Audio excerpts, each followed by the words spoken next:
अस्सलाम वालेकुम। तो इसके मातम हज़रत मोहम्मद सल्लल्लाहु अलैहि वसल्लम मेरे माँ बाप जन्नती ना जहन्नमी। तो भाई अबुल कलाम आजाद बशार और डॉक्टर मुफ्ती इनायतुल्लाह अब्बासी তো দুজনে খেয়ে কিতাবখন শুনবো আপনারা বাদে আপনারা কমেন্ট বক্সে জানাইবে আপনারা কিতাব মনে করেন নবীজির মা বাবা জান্নাতি না জাহান্নামী আপনারা কমেন্ট করবা আর দুজনের ওয়াজ শুনবা এখন তারা মুসলিম ছিলেন কিনা, তারা জান্নাতি কিনা।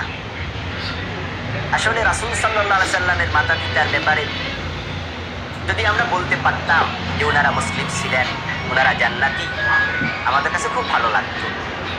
কারণ বিশ্বনবীকে আমরা তো আমাদের জীবনের চেয়ে বেশি ভালোবাসি। ওনার মা বাবা জান্নাতি হোক, এটা তো আমাদের নিশ্চয়ই সকলের কামনা। ওনারা জান্নাতি এ জাতীয় সুস্পষ্ট কোনো হাদিস পাওয়া যায় না। তো কে জান্নাতি কে জাহান্নামী সেটা তো আপনি আর আমি বলতে পারি না। আমরা হাদিসের আলোকে বলতে হবে, কোরআনের আলোকে বলতে হবে। তো রাসূল সাল্লাল্লাহু আলাইহি ওয়াসাল্লাম যদি বলতেন যে আমার মা বাবা জান্নাতি, তাহলে আমরা বলতে পারতাম ও হাদিসে আছে ওনারা জান্নাতি, আলহামদুলিল্লাহ, খুব ভালো লাগতো। কিন্তু আমরা এটা হাদিসে পাইনি। কেউ কেউ বলেন যে ওনাদেরকে জীবিত করা হয়েছে, তারপরে ওনারা রাসূলের হাতে কালেমা পড়েছেন, তারপরে আবার কবরে চলে গেছেন। রাসূল সাল্লাল্লাহু আলাইহি ওয়াসাল্লাম যেহেতু তাদেরকে যখন তিনি নবী তখন তাদেরকে পাননি। ওনার জন্মের আগে বাবা ইন্তেকাল করেছেন, 5 বছর বয়সে মা ইন্তেকাল করেছেন। উনি তো পাননি নবুয়ত কালে তাদেরকে, তাই তারা জাহান্নামী কেন হবে? তারা তো দাওয়াত পায়নি, এর আগে মরে গেছে। তাহলে এই কথাগুলো যদি আমাদের শান্তির কারণ হয়, প্রশান্তির কারণ হয়, তাহলে তো ঠিক আছে। এই যুক্তি দিয়ে আমরা বললাম যে তাহলে তারা জান্নাতি। কিন্তু হাদিস তো একটু ভিন্নতর। সহিহ মুসলিমে দুটি হাদিস আমি আপনাকে শোনাচ্ছি। একটি হাদিস হচ্ছে হযরত আনাস থেকে বর্ণিত। তিনি বলেন, এক ব্যক্তি বিশ্বনবীর কাছে এসে প্রশ্ন করলেন, ইয়া রাসূলুল্লাহ, আমার বাবা কোথায় আছে? আইনা আবি। ওই ব্যক্তি প্রশ্ন করলো, আমার বাবা কোথায়? অর্থাৎ তার বাবা মৃত, তিনি ছিলেন সাহাবী। তো তার বাবার অবস্থা জানতে চাচ্ছিলেন। বলেন নবী সাল্লাল্লাহু আলাইহি ওয়াসাল্লাম, হুয়া ফিন্নার। রাসূল বললেন, তোমার বাবা জাহান্নামী। লোকটা এই খবর শুনলো, তার মনটা একটু খারাপ হয়ে গেল, সে রওনা দিল। রাসূল সাল্লাল্লাহু আলাইহি ওয়াসাল্লাম তখন তাকে ডাকলেন, ডেকে বললেন, কি বললেন? ইন্না আবি ওয়া আবাকা ফিন্নার, যে নিশ্চয় তোমার বাবা আমার বাবা দুজনেই জাহান্নামী। অর্থাৎ ওই লোকটা বাবা জাহান্নামে শুনে মন খারাপ করলো। বিশ্বনবী তখন বললেন, আরে বেটা, আমার বাবাও তো জাহান্নামে। তাহলে এই হাদিস সহিহ মুসলিম হাদিস নাম্বার 203। এরপরে সহিহ মুসলিমের আরেকটি হাদিস 976। হযরত আবু হুরায়রা থেকে বর্ণিত। আবু হুরায়রা রাদিয়াল্লাহু তাআলা বলেন, ইস্তাযানতু রাব্বি, ক্বালা নবী সাল্লাল্লাহু আলাইহি ওয়াসাল্লাম, ইস্তাযানতু রাব্বি আন আস্তাগফিরা লি উম্মি। আমি আল্লাহ তাআলার কাছে অনুমতি চাইলাম যে আমি আমার মায়ের জন্য ইস্তিগফার করতে চাই, ক্ষমা প্রার্থনা করতে চাই। ফালাম ইয়াযান, আল্লাহ আমাকে অনুমতি দেন নাই। ওয়াস্তাযানতু আন আযুরা কবরাহা, আমি আল্লাহর কাছে অনুমতি চাইলাম যে আমি আমার মায়ের কবর জিয়ারত করতে চাই। ফাআযিনা লি, তিনি আমাকে অনুমতি দিলেন। তাহলে বিশ্বনবীর মায়ের জন্য ইস্তিগফার করতে চাইলেন, আল্লাহ বলে তা করা যাবে না। কেন? কবর জিয়ারত করতে চাই, তো সেটা করো, যাও কবর দেখে আসো, কিন্তু আল্লাহর কাছে ক্ষমা চাওয়া যাবে না।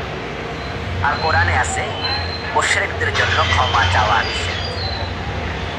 এখন রাসূলকে আল্লাহ অনুমতি দেন নাই, তো কেন দেন নাই? তো কোরআনের আয়াত এখন এর পক্ষে চলে আসে। আর বাবার ব্যাপারে তো রাসূল স্পষ্টই বললেন, ইন্না আবি ওয়া আবাকা ফিন্নার। দুটো হাদিস সহিহ মুসলিমে এসেছে। এখন হাদিসের আলোকে কথা বলতে গেলে তো রাসূলের মা বাবাকে মুসলিম এবং জান্নাতি বলাটা একটু কঠিন। আমরা আবুল কালাম আজাদ বশারের ওয়াজ তান কিতাব হয়েছেন। এখন ডক্টর মুফতি ইনায়াতুল্লাহ আব্বাসী কিতাবখন ওখানে শুনিয়া যাইবা আর লাস্টে কমেন্ট করবা আপনারা ইনায়াতুল্লাহ আব্বাসীর ওখানে শুনকা। সাল্লাল্লাহু আলাইহি ওয়াসাল্লামের পিতা মাতা জাহান্নামী, এটা যে বক্তা বলেছে সে আহলে হাদিস না আহলে হাদিস, বরং এর মাধ্যমে অনেক মুহাদ্দিসের মধ্যে তার কুফর হয়েছে। কারণ নির্ভরযোগ্য ইমাম জালালউদ্দিন সুয়ুতী রাহমাতুল্লাহ বা আল্লাহ রাসূল সাল্লাল্লাহু আলাইহি ওয়াসাল্লামের পিতা মাতা জান্নাতি, এ কথার পক্ষে অনেকগুলো কিতাব লিখেছে। হাবিবের ফাতাওয়াতে কিতাবগুলো আছে। ইমাম বাইহাকী বিশুদ্ধ সুন্নাতে রওয়ায়াত করেছেন, নবী মুহাম্মদ সাল্লাল্লাহু আলাইহি ওয়াসাল্লামের পিতা মাতা ওনাদেরকে আল্লাহ জীবিত করেছেন। কবর মুবারক থেকে উঠে আল্লাহ রাসূলের হাতে ওনারা ঈমান এনেছেন। ওনারা জান্নাতি এবং বেহেশতি। 3 নাম্বার, আল্লাহ রাসূল সাল্লাল্লাহু আলাইহি ওয়াসাল্লামের আগে, ইসলাম প্রকাশের আগে তো তার পিতা মাতা দুনিয়া থেকে বিদায় নিয়েছেন। তাহলে তারা ছিলেন আহলুল ফাতারা, অর্থাৎ ঈসা রুহুল্লাহ আকাশে ওঠার পর নবী মুহাম্মদ সাল্লাল্লাহু আলাইহি ওয়াসাল্লামের দিন ইসলামের আগে যে পিরিয়ড, যে সময়, ওটা আহলুল ফাতারা। ওই সময়ে যারা মূর্তি পূজায় লিপ্ত হয়নি, মূর্তি পূজা করে নাই, তাদের প্রত্যেককে আল্লাহ নাজাত দিবেন। যারা হানিফি ছিলেন, হানিফি হযরত ইব্রাহিমের রেখে যাওয়া দিনের যে অংশ ছিল তা মানতেন এবং মূর্তি পূজায় লিপ্ত হননি, তারা প্রত্যেকেই বেহেশতে যাবে, নাজাত পাবে। তার কারণ আল্লাহ তাআলা নিজে বলেছেন, আল্লাহ তাআলা বলেছেন, লা ইউকাল্লিফুল্লাহু নাফসান ইল্লা উসআহা। আল্লাহ তাআলা মানুষের সাধ্যের অধীন কিছু মানুষকে চাপিয়ে দেন না। যখন দিন ইসলাম ছিল না, ওনারা ঈমান আনতে পারেন, অপরাধ কি তাদের? তখন ইসলামই ছিল।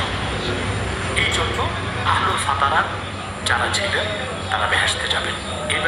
কেমন লাগলো আপনারা মতামত জানাইবা, কমেন্ট করবা, শেয়ার করবা, লাইক করবা, সাবস্ক্রাইব করবা চ্যানেলটা। আর মতামত ঠিক আপনারা কমেন্ট বক্সে জানাইবা।